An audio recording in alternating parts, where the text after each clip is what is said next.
மகர ராசி பெண்கள் வந்து ஒரு இன்வெஸ்ட்மென்ட்டோ, இல்ல ஒரு ப்ராப்பர்ட்டி வாங்குறதோ எப்படி பண்ணலாமா மேம்? மகர ராசி பெண்கள் தாராளமா இன்வெஸ்ட் பண்ணலாம். 12ஆம் அதிபதி உச்சமகரால அதிகமா ஷேர்ஸ், மியூச்சுவல்ஸ்ல இவங்க இன்வெஸ்ட் பண்ணலாம்.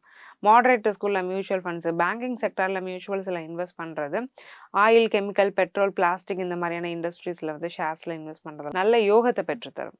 Okay ma'am. இப்ப மகர ராசி பெண்கள் வந்து நமக்கு கல்யாணம் நடக்குமா, நடக்காதான்னு ஒரு கன்ஃப்யூஷன்ல இருந்திருப்பாங்க. அதுக்கு ஏதாவது ஆன்சர் இருக்கா மேம்? மகர ராசி பெண்களுக்கு 7ஆம் இடம் வந்து வலுவா தான் இருக்கு. அங்க வந்து குருவே போயிட்டார்ல. ம். ஸோ இதுதான் வியாழ நோக்கம்னு ப்ராப்பரா சொல்லுவோம். உடனே எல்லாரும் புடிச்சுக்க கூடாது. வியாழ நோக்கம் வந்தா தான் கல்யாணம் நடக்குமான்னு 60 வயதுல உள்ளவங்களுக்கும் வியாழ நோக்கம் வரும். ஸோ ஒரு பேச்சுக்காக சொல்றேன். குரு நேரா உட்காந்து ம். ராசியையே பார்க்குறாரு. வியாழ நோக்கம் இல்லாதவங்களுக்கும் கல்யாணம் நடக்கும். வியாழ நோக்கம் இருக்கும்போது கல்யாணம் கண்டிப்பா நடக்க போகுதுங்கிறதுக்கு அது ஒரு அறிகுறி. இப்படி இத புரிஞ்சுக்கோங்க தெளிவா. ஸோ அப்ப கண்டிப்பா கல்யாணம் நடக்கும். நல்ல இடத்துல இருந்து நல்ல வரன் அப்படிங்கிறது அமையும். திருமண வாழ்க்கையுமே எந்த பிரச்சனையும் இல்லாம ஒரு ஸ்வீட் ஸ்டார்ட்டா இருக்கும். ஏன்னா திருமணம் ஆன புதுதில நெறைய ஒரு கணவன் மனைவிக்குள்ள பூசல்கள்லாம் வரும் இல்லையா? ஒரு எதிர்பார்ப்போட போவாங்க. அங்க ஏதாவது இல்லாதப்போ 2 பேருமே ஃப்ரஸ்ட்ரேட் ஆயிட்டு சண்டை போட்டுக்கிறதெல்லாம் இருக்கு. அதெல்லாம் இல்லாம ஆரம்பமே ஒரு ஸ்வீட் ஸ்டார்ட்டா இருக்கும் திருமண வாழ்க்கையில.